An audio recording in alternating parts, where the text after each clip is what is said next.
Filipino 6, Quarter 4, Week 5, Milk Base. Ang paksa ng ating aralin sa araw na ito ay paghahambing-hambing ng iba't ibang uri ng pelikula. Ito ay mula sa Learner's Pocket Lip. Hello kids, it's me, Teacher Frel. Don't forget to subscribe, like, and share, and hit the notification bell for the latest video. You can also follow my Facebook page, Teacher Frel TV. Sa araw na ito ay pag-aaralan natin sa asignaturang Filipino ang paghahambing-hambing ng iba't ibang uri ng pelikula. Para sa most essential learning competencies, na paghahambing-hambing ang iba't ibang uri ng pelikula. Inaasahang pagkatapos ng araling ito ay mapaghahambing-hambing mo ang iba't ibang uri ng pelikula na iyong napanood. Mahilig ka bang manood ng pelikula? Anong pelikula ang iyong kinahihiligan? Bakit ito ang gusto mong panoorin? Ano nga ba ang pelikula? Ang pelikula na kilala rin bilang sine at pinilakang tabing ay isang larangan na sinasakop ang mga gumagalaw na larawan bilang isang anyo ng sining. Isang anyo ito ng sining at tanyag na anyo ng mga libangan at negosyo. Nililikha ang pelikula sa pamamagitan ng pag-record ng totoong tao at bagay, kabilang ang inarte na pantasya at mga peke, sa kamera at o sa pamamagitan ng cartoon. Pag-aralang mabuti ang mga sumusunod na uri ng mga pelikula upang maging malinaw at maayos ang iyong paghahambing. Narito ang mga uri ng pelikula. Una, drama. Mga pelikulang nakapokus sa personal na suliranin o tunggalian, nagtutulak sa damdamin upang paiyakin ang manonood. Halimbawa ng pelikulang may drama ang mga sumusunod, gaya ng anak, ina, kapatid, anak. Pangalawang uri ng pelikula ay ang pantasya. Nagdadala sa mga manonood sa isang mundong gawa sa imahinasyon o mga kwento na hango sa mga natutuklasan ng siyensya. Halimbawa dito ang Panday, Plastic Man at Darna. Pangatlong uri ng pelikula ay ang historical. Mga pelikulang base sa tunay na kaganapan sa kasaysayan. Halimbawa ng pelikula ay ang Ilustrado at General Luna. Pang-apat na uri ng pelikula ay ang aksyon. Nakapokus sa bakbakang pisikal, maaaring hango sa tunay na tao o pangyayari o kathang isip lamang. Halimbawa ng pelikula ay ang Walang Matigas na Tinapay sa Mainit na Kape at Probinsyano. Panglimang uri ng pelikula ay ang dokumentaryo. Naguulat sa balita o mga bagay na may halaga sa kasaysayan, lipunan o politika. Halimbawa, Eyewitness, Pag-asa sa Basura at Imelda. Pang-anim na uri ng pelikula ay ang animasyon. Gumagamit ng mga larawan o pagguhit upang magmukhang buhay ang mga bagay na walang buhay. Halimbawa nito ang pelikulang Dayo sa Mundo ng Elementalya. Ang ikapitong uri ng pelikula ay ang katatakutan. Nagnanais na takutin o sindakin ang mga manonood gamit ang mga multo, bangkay o kakaibang nilalang. Halimbawa nito ay ang Sukob at Feng Shui. Ang pangwalo naman na uri ng pelikula ay ang comedy. Nagpapatawang pelikula kung saan ang mga karakter ay inilalagay sa mga hindi maisip na sitwasyon. Halimbawa ng pelikula ay ang Petrang Kabayo at Hating Kapatid. Pangsyam ay ang musikal. Komedyang may temang pangromansa. Puno ito ng musika at kantahan. At pangsampu, pakikipagsapalaran. Ang kwento ay nagaganap sa iba't ibang lugar at tumatalakay sa mga tao o lunan ukol sa angkop na pagkakarehistro ng nangyari sa kwento ng pelikula. Ang halimbawa ng pelikula nito ay ang Magic Combat at ang Sugo. Narito naman ang mga sangkap ng pelikula. Una, nilalaman o kwento. Tumatalakay sa karanasan ng Pilipino na makahulugan sa higit na nakararaming manonood. Pangalawa, pagganap. Malinaw ang mga motibong nagpapakilo sa mga tauhan. Pangatlo, sinematografiya. Tumutukoy sa paglalarawan ng nilalaman sa pamamagitan ng pag-iilaw, galaw, komposisyon at ibang kaugnay na teknik ng kamera. At pang-apat, tunog at musika. Angkop ang lapat ng tunog sa kilos o galaw ng tauhan at pangyayari. Mula sa iyong mga natutuhan, marahil ngayon ay alam mo na kung paano paghambingin ang iba't ibang uri ng pelikula. Subukan mo nang sagutan ang mga gawain sa ibaba. Para sa pagsasanay bilang isa, pumili sa kahon ng 2 pelikulang napanood mo na at paghambingin ito gamit ang chart sa ibaba. Sundan ang halimbawang sagot. Isulat ang sagot sa sagutang papel. Makikita sa bahaging itaas ang kahon na naglalaman ng iba't ibang uri ng pelikula. Pumili lamang ng 2 sa mga ito. Halimbawa, ang pelikulang inyong napili ay Sukob. Ito ay nasa pang-5 bilang. Ngayon ay ilista ang inyong napiling pelikula sa talaan sa ibaba. Halimbawa, ang pamagat ng pelikulang inyong napili ay Sukob. Ang uri ng pelikulang Sukob ay katatakutan. Ang nilalaman nito ay ipinapakita ang paniniwala na hindi maganda ang magkapatid na ikasal ng sabay. Sa pagganap nito ay nabigyang buhay ng mga tauhan ng bawat pangyayari na nais ipakita sa pelikula. Para naman sa sinematografiya, naging kapanipaniwala ang mga pangyayari sa tulong ng pag-iilaw at teknik ng kamera. At para sa tunog at musika, nakatulong ang musika na maipakita ang kapanipaniwalang emosyon ayon sa pangyayari. Ngayon ay pumili kayo ng 2 sa loob ng kahon at ilista nyo ito para sa number 2 at number 3. Unang bilang, ang pelikulang Magnifico. Pangalawang bilang, ang pelikulang Miracle in Cell number 7. Pangatlong pelikula, Mindanao. Pang-4 na pelikula, Hello Love, Goodbye. Pang-6 na pelikula, Miss Granny. Pang-7 pelikula, General Luna. At pang-8 pelikula, The Amazing Private Benjamin. Ngayon naman ay dumako tayo sa pagsasanay bilang 2. Magbigay ng 2 pamagat ng pelikula na iyong napanood at paghambingin ito gamit ang mga sumusunod na tanong na nasa chart. Kopyahin ang chart sa sagutang papel at isulat ang iyong sagot.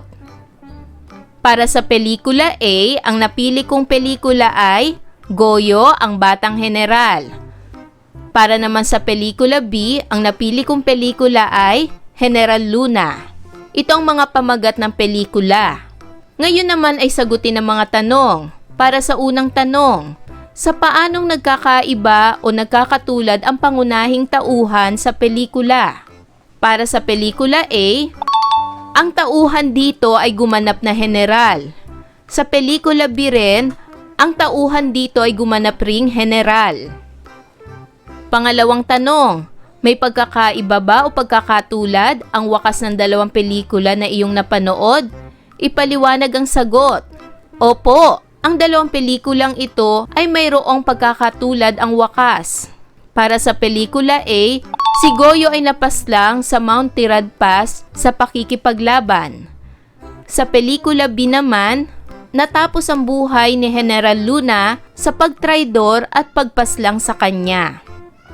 Para naman sa pangatlong tanong, sa paanong paraan naging makabuluhan ang nilalaman ng mga pelikula na iyong napanood? Sa pelikula A, naipakita nito ang mga pangyayari sa buhay ng isang bayani. Sa pelikula B naman, napag-alaman natin na ganoon na lamang ang pagtatanggol sa bansa ng mga bayani. Para naman sa pang-apat na tanong, alin sa dalawang pelikula ang mas nakaantig ng iyong damdamin? Bakit? Para sa akin, parehong nakakaantig ng damdamin ang pelikula A at pelikula B na aking inilista. Ngunit, mas naantig ako sa pelikula ni General Luna. At para naman sa panglimang tanong, angkop ba na panoorin ang mga pelikulang ito sa mga batang katulad mo? Pangatwiranan ang sagot. Para sa akin, parehong angkop na panoorin sa mga batang tulad ko sapagkat ito ay isang kasaysayan ng mga bayani na nagtanggol sa Pilipinas. Kayo rin mga bata, magsulat kayo ng 2 pelikula sa talaang ito at paghambingin nyo ang 2 ito sa pamamagitan ng pagsagot sa mga sumusunod na tanong. Para naman sa pagsasanay bilang 3, paghambingin ang 2 maikling pelikula na iyong napanood sa pamamagitan ng pagsagot sa mga tanong na nasa ibaba. Isulat ang sagot sa sagutang papel. Narito ang buod ng Impeng Negro. Ito ay isang maikling pelikula. Basahin natin ito ng sabay-sabay. Si Impen ay madalas na tuksuhin sa kanilang pook dahil sa kanyang panlabas na anyo. Sa squatter nakatira ang kanyang pamilya. Si Impen ay isang agwador at sa tuwing aalis ng bahay ay pinagbibilinan siya ng kanyang ina na umiwas sa pakikipag-away lalo na kay Ogor. Si Ogor ang siga sa lahat ng agwador sa kanilang lugar. Madalas nitong tuksuhin si Impen dahil sa panlabas na anyo nito. Anak siya ng kanyang ina sa isang negrong Amerikano. May kapatid siyang anak naman ng kanyang ina sa isang Amerikanong puti, kaya ganun na lamang ang pagtukso sa kanya ng mga tao. Isang araw sa kanyang pag-igib ay muli na naman siyang sinubok ni Ogor. Pilit na isiningit ang kanyang balde, gayong si Impen na ang sasahod. Nakiusap si Impen kay Ogor na hayaan na lamang siyang matapos, ngunit hindi ito pumayag kaya naisip na lamang niyang umuwi. Subalit sa kanyang pag-alis ay pinatid siya ni Ogor, kaya tumama ang kanyang pisngi sa nabitawang balde na nagsanhi ng pagdurugo nito. Agad tumingala si Impen sa kanyang kaaway at tinawag ang pangalan nito. Tumawa lang ng malakas si Ogor at sinipa pa siya. Nagulat si Ogor nang mabilis siyang sipain ni Impen. Nagpambuno ang dalawa. Subalit bigla ang paglakas ni Impen kaya natalo at napasukon niya si Ogor. Hindi makapaniwala ang ibang agwador, bakas ang paghanga sa kanilang mga mata. Sa pagkakataong iyon, pangingilagan na siyang tuksuhin ng mga tao. Basahin naman natin ang susunod na kwento. Ito rin ay isang maikling pelikula. Ito ay isang buod ng Gustin. Habang naghahanap si Agustin kasama ang kanyang kaibigan na mapapakinabangang basura sa isang lote, ay hindi inaasahang nakita ni Gustin ang isang bag. Binuksan niya ito at laking pagtataka dahil naglalaman ito ng malaking halaga ng pera. Nilapitan siya ng kanyang kaibigan at ipinakita niya ang laman nito. "Umikot nga tayo," sinabi ni Gustin sa kanyang kaibigan sa pag-asang baka makita nila ang may-ari ng bag. Habang papauwi ang dalawang magkaibigan ay pinag-uusapan nila kung ano ang pwedeng gawin sa salapi. Hanggang sa napadaan sila sa kanilang barangay. Dali-daling pumasok si Gustin sa loob at habang nagpupulong si Kapitan sa kanyang mga tauhan ay ipinakita niya ang laman ng kanyang nakitang bag.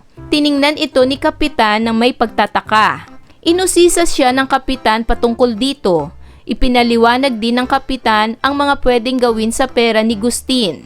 Sa huli ay ibinalik ni Kapitan ang bag na may pera kay Gustin para makapagdesisyon kung ano talaga ang kanyang gagawin. Umuwi si Gustin at itinabi niya ito sa kanilang bahay. Kinaumagahan, baka sa mukha ni Gustin ang tuwa. Habang naglalakad patungo sa paaralan, ay dala-dala pa rin niya ang bag na may pera. Sa kanilang barangay ay nakita niya na may umiiyak na babae dahil sa nawawalang pera. Agad na pumasok si Gustin at isinauli ang bag na may pera sa babae. Tuwang-tuwa ang may-ari dahil naibalik ang kanyang pera. Natuwa si Kapitan sa ginawang iyon ni Gustin Kaya naman ipinagmamalaki siya nito dahil sa pagiging tapat na bata. At ngayon ay oras na para sagutin ang mga sumusunod na katanungan. Para sa unang katanungan, magkatulad ba ang uri ng pelikula na iyong pinanood? Ipaliwanag ang sagot. Narito ang aking halimbawang sagot. Magkaiba ang uri ng kwento ng Impeng Negro at Gustin. Ang Impeng Negro ay isang drama na may temang diskriminasyon at paghihiganti, samantalang ang Gustin ay isang moral story na nagpapakita ng katapatan at mabuting asal. Pangalawang katanungan, naging makatotohanan ba ang pagganap ng pangunahing tauhan sa parehong pelikula? Pangatwiranan mo. Narito ang aking halimbawang sagot. Opo, naging makatotohanan ang pagganap ng parehong pangunahing tauhan. Si Impeng Negro ay natural na lumaban sa pang-aapi na madalas mangyari sa totoong buhay. Si Gustin naman ay pinakita bilang isang batang may pag-aalinlangan, ngunit sa huli ay piniling maging tapat. Isang sitwasyon na maaaring maranasan ng sinuman. Pangatlong katanungan, pareho bang naipakita at naibigay sa manonood ang mensahe o aral ng pelikula? Isa-isahin ang aral kung naipakita ito. Narito ang aking halimbawang sagot. Opo, naipakita ang mga aral sa parehong kwento. Ang aral sa kwentong Impeng Negro ay huwag maliitin o husgahan ang isang tao batay sa kanyang panlabas na anyo at dapat ipaglaban ang sarili laban sa pang-aapi. Sa pelikula namang Gustin, ang pagiging matapat ay nagdadala ng gantimpala at respeto mula sa iba. Para naman sa pang-apat na tanong, sa iyong palagay, paano nakatulong ang mga makabagong teknolohiya sa paggawa ng pelikula? Narito ang aking halimbawang sagot. Malaki ang naitulong ng makabagong teknolohiya sa pagpapaganda ng pelikula sa pamamagitan ng mas mataas na kalidad ng visual effects, tunog at editing. Nakakatulong din ito sa mas makatotohanang pagpapakita ng emosyon ng mga tauhan. At para naman sa panglimang katanungan, kung ikaw ang papipiliin, alin sa iyong napanood ang nais mong ibahagi sa iyong pamilya, kamag-anak o kamag-aral? Bakit? Narito ang aking halimbawang sagot. Kung ako ang papipiliin, mas pipiliin kong ibahagi ang Gustin dahil nagtuturo ito na mabuting asal at katapatan na mahalaga sa paghubog ng ugali lalo na ng mga kabataan. Bagamat makabuluhan ang Impeng Negro, mas mabigat ang tema nito at maaaring hindi angkop para sa lahat ng edad. Para sa susunod na gawain, alamin natin ngayon ang iyong mga natutuhan sa aralin. Basahin at unawain ang nasa ibaba. Puna ng angkop na sagot ang bawat patlang upang mabuo ang ideya ng bawat pangungusap. Isulat ang sagot sa sagutang papel. Sagutan na natin ang bawat patlang. Ang pelikula ay isang larangan na sinasakop ang mga gumagalaw na larawan bilang isang anyo ng sining. Ang mga uri nito ay ang drama, pantasya, historical, aksyon, dokumentaryo, animasyon, katatakutan, comedy, musikal, at pakikipagsapalaran. Ang mga tema at mensahe ng pelikula ay mahalagang maunawaan upang mas lalong maibigan ng manonood ang kwento at upang matutunan ang mga aral na nais iparating ng pelikula. Tandaan, ang pelikula na kilala rin bilang sine at pinilakang tabing ay isang larangan na sinasakop ang mga gumagalaw na larawan bilang isang anyo ng sining. Isang anyo ito ng sining at tanyag na anyo ng mga libangan at negosyo. Nilikha ang pelikula sa pamamagitan ng pag-record ng totoong tao at bagay, kabilang ang inarte ng pantasya at mga peke, sa kamera at o sa pamamagitan ng cartoon. Ayan mga bata, naunawaan niyo ba ang ating aralin sa araw na ito? Kung ganon, Magaling! Mga bata, sana'y marami kayo natutunan sa ating aralin. Hanggang sa susunod na video lesson, paalam! Thanks for watching!